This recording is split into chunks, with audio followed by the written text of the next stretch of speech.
about Eileen. And I'll end with this story. That this is love in action. This is what harm reduction actually looks like.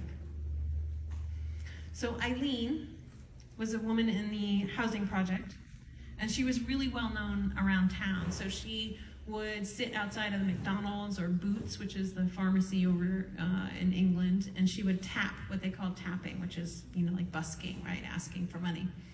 And so she was really, really well known by everybody in town, and she was very, very friendly and outgoing. They said she was like a very maternal kind of a figure. She called herself a crack connoisseur, but Dave called her a very motherly type.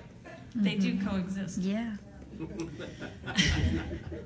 And she would hand her coins back to any little kids that came by, because it's a tradition in England of giving silver coins to small children. In the winter, she would go out with soup and blankets that was supplied by the harm reduction services, and she loved to be the one to go and hand them out. Her big dream was to walk the red carpet. And so Dave organized a fashion show, and they got a red carpet. And the residents from the housing project got to pick out outfits and dress up, and they had a show, a fashion show. And Eileen got to walk the red carpet. And I got to see a video of it. She was so happy. She was crying. She was showing off. She was strutting her stuff. She was laughing. And they were playing Come On, Eileen. Everybody was cheering for her. It's beautiful. Last year, Eileen got cancer. She's only 49, but she lived a very hard life. And at the very end of that life, she was in the hospital, and Dave went to see her. And the ward was really, really busy. There's doctors and nurses flying everywhere. There's people having their families visit, and there's people on the phone with, loved ones and other people. There's so much going on, and Dave's looking around to try to find Eileen, and he sees her, and she's alone in a corner, and nobody's talking to her or tending to her. And so Dave went, and he sat with her. And he could tell it was really, really close to the end. And he said, "She is not going to die alone on my watch." And he sat there for hours, playing her favorite songs on his phone, talking to her,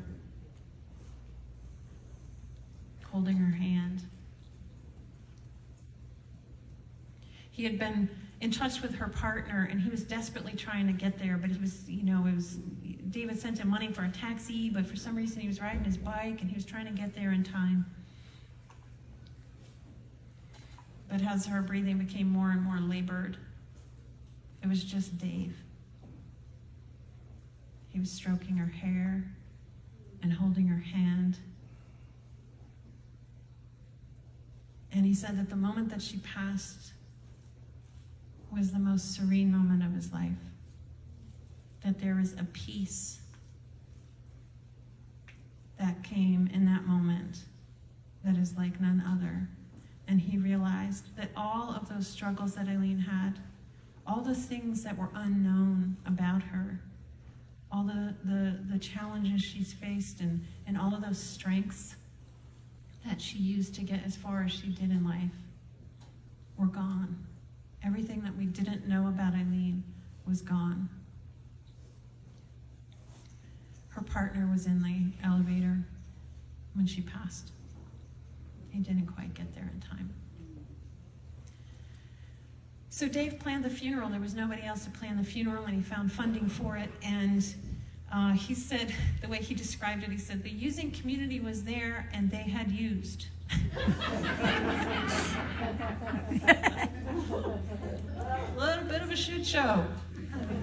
But there was a lot of storytelling. There was a lot of song singing, including, of course, Come On, Eileen, right? It was a celebration of Eileen's life, even amongst a community that we would think doesn't know or can't celebrate. But they showed up for each other with love and belonging and connection and compassion. And he said it was the most beautiful, wild, crazy funeral he's ever been to. And he says that still now, a year later, he'll find flowers outside of Boots or outside of McDonald's where she used to sit. This is harm reduction, y'all.